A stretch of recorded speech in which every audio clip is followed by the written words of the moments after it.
네, 안녕하세요. 반갑습니다. 유튜브의 전기불쑥입니다. 자, 이번 시간에는요, 전기 산업기사 실기 2018년도 3회차 문제 한번 풀어보도록 하겠습니다. 요거는 이제 문제를 풀어드리는 게 목적이 아니라 요거 관련해서 질문이 정말 많습니다. 어떤 질문이냐면은 아마 다들 그것 때문에 지금 클릭을 하셨을 것 같아요. 자, 1번 문제 보시면은 ABCD 뱅크에 같은 부하가 걸려 있으며 각 뱅크 간의 부등률은 1.3이고 전부하 합성역률은 0.8이다. 중앙 변전소 변압기의 용량을 구하여 표준 규격으로 답하시오. 그래서 그림 보시면은 여기가 이제 중앙 변전소가 되는 거고, 자, 여기의 이 변압기의 뭐예요? 표준 용량 값을 구해보라는 거죠. 그래서 우리가 1번 문제를 통해서 변압기 용량을 계산을 했고요. 변압기 용량을 그러니까 변압기 용량을 어떻게 했어요? 계산을 해서 이 계산값으로 우리가 정격을 산정을 해서 답을 도출을 냈다라는 거죠.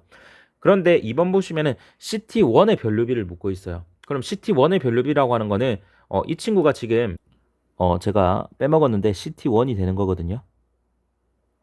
자, 이 친구의 변류비를 구해야 돼. 그럼 얘의 변류비를 구하기 위해서는 우리가 2차 측은 5A로 고정되어 있는 거 다들 아시죠? CT 같은 경우는 그러면 여기에 흐르는 부하 전류를 일단 구해야겠죠. 이 부하 전류를 구해야 돼요. 그리고 이 부하 전류에다가 우리가 여유율 여기서는 얼마 줬죠? 1.2라고 줬죠. 그래서 여유율을 고려한 다음에 그 값을 통해서 우리가 가까운 값으로 이렇게 선정을 해주는 거잖아요. CT 1차 측을. 그런데 우리가 부하 전류를 구할 때 어떻게 구해요? 여기서 부하 전류를 구할 때 우리가 뭐 I1이라고 할까요? 여기에 흐르는 자, 이 친구 I1을 구할 때 어떻게 해줘요?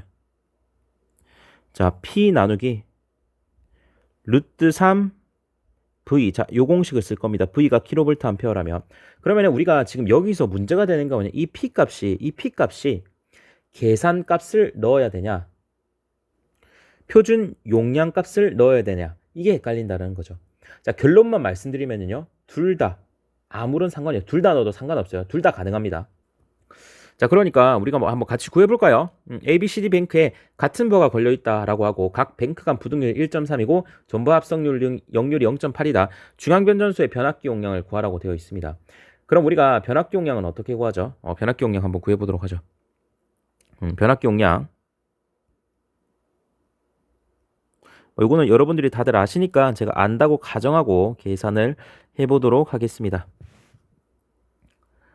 자, 위에는 설비 용량 곱하기 수용률이 들어가야 되는 거죠. 그래서 주어진 지금 뭘 주어졌어요?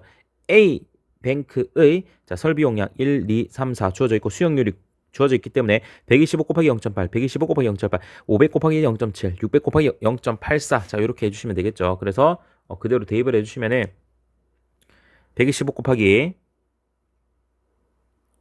0.8. 요건 조금 배속을 하죠.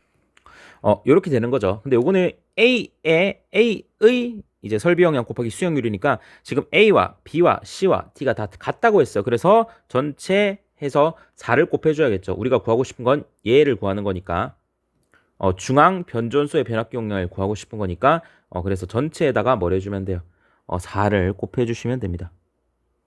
자, 그리고 나서 우리가 위에 단위는 뭐가 되는 거예요? 위에 단위는요, 우리가 킬로와트에다가 지금 수용률을 곱했기 때문에 킬로와트가 되는 거니까 킬로볼트 암페어로 바꿔주기 위해서 역률 0.8로 나눠주면 됩니다. 그래서 0.8로 이렇게 나눠주시고요. 그리고 뱅크 간 부등률이 주어져 있으니까 지금 A, B, C, D 전체 용량을 구했기 때문에 뱅크 간 부등률도 고려해 줘야겠죠. 그래서 1.3 이렇게 계산을 해주시면 됩니다.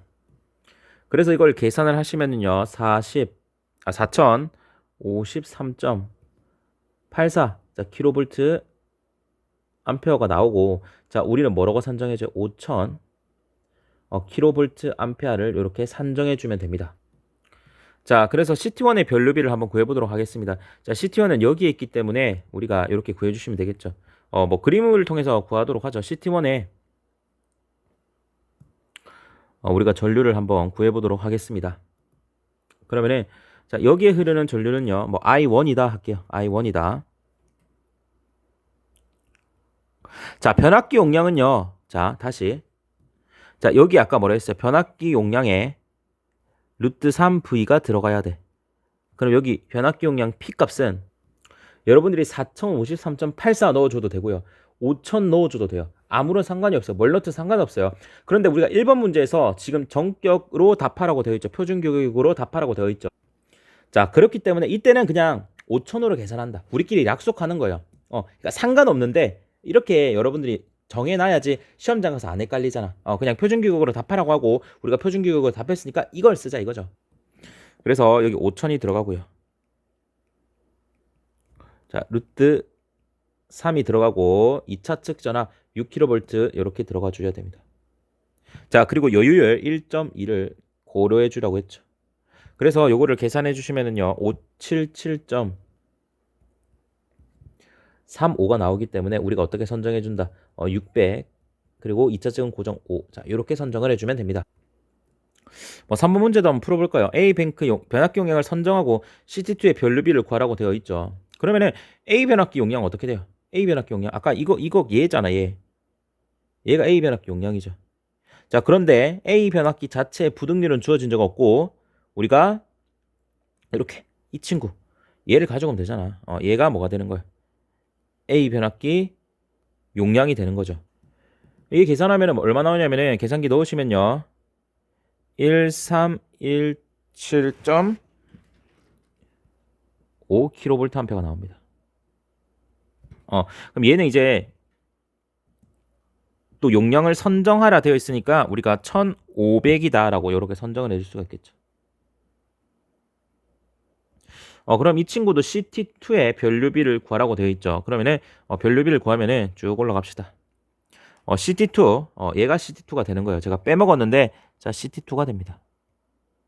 그럼 이 친구의 변류비는 어떻게 구해요? 자, 여기 흐르는 전류를 일단 구해줍니다.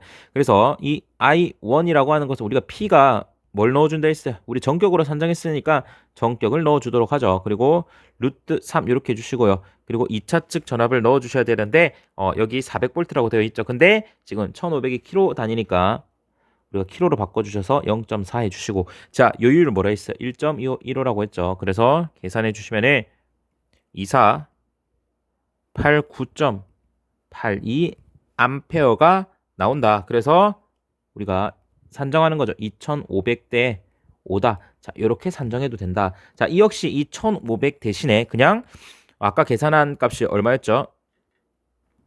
1317.5 넣어주셔도 상관없다.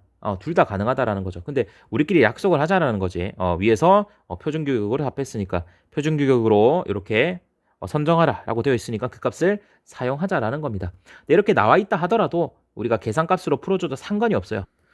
자, 그래서 그것만 알면 돼. 근데 왜 그런지 한번 알아보자. 이거 궁금하신 분은 여기까지 보시면 되겠네요. 자, 그럼 우리 비교를 해봅시다. 만약 우리가 이 I1을요 계산값으로 계산해 볼게요. 그럼 루트 3 곱하기 6 되는 거죠. 그리고 여기에는 계산값인 4053.85 맞나요? 자, 해주시고 곱하기 1.2 해주세요. 그러면은 값이 얼마 나오냐면은 자, 4, 6, 8.1 암페어가 나옵니다. 자, 그러면 우리가 어떻게 이제 산정할 수 있어요? 이 경우에는 우리가 500대 5로 이렇게 나올 수가 있겠죠. 자, 그래서 우리가 이 CT 전격값이 달라지더라도 우리가 얘네들은 똑같은 게 뭐냐면 결국 이 CT라고 하는 건 2차 측 전류를 구하기 위함이에요. 그러면 2차 측 전류를 한번 구해보자고요. 그러면 우리가 표준 용량 5,000으로 했을 때 1차 측 부하 전류는 어떻게 돼요? 루트 3 곱하기 6분의 5,000이 되는 거죠. 자, 그러면은 얘를 계산해 주시면은요. 얘를 계산하면은 약 481 암페어가 나옵니다. 맞죠? 그러면 실제 여기에 흐르는 전류가 481A라는 거지. 그럼 2차 측 전류는 어떻게 돼요? 481에다가 우리가 CTB를 고려해줘야겠죠. 1 곱하기 작아지니까 600분의 5가 될 겁니다. 그래서 계산해 주시면은 약 4A 정도가 나오네요. 자, 그럼 요 경우도 한번 보도록 하겠습니다. 자, 요 경우 구해 볼게요. 자, 얘 구하시면요. 390A가 나와요. 자, 그럼 2차 측 전류를 구하면은요. 390에다가 우리가 CTB 500분의 5를 해주시면 되겠죠. 작아져야 되니까. 그래서 계산하시면 약 3.9A가 나와요. 9A. 그래서 오차가 발생을 하지만 큰 차이가 없다라는 거죠. 결국에는. 그래서 여러분들 너무 걱정하지 마시고 여러분들 뭐 편하신 대로 표준 영역 넣으셔도 되고 계산값 넣으셔도 상관이 없습니다. 그래서 오늘 강의는 여기까지 하도록 할게요.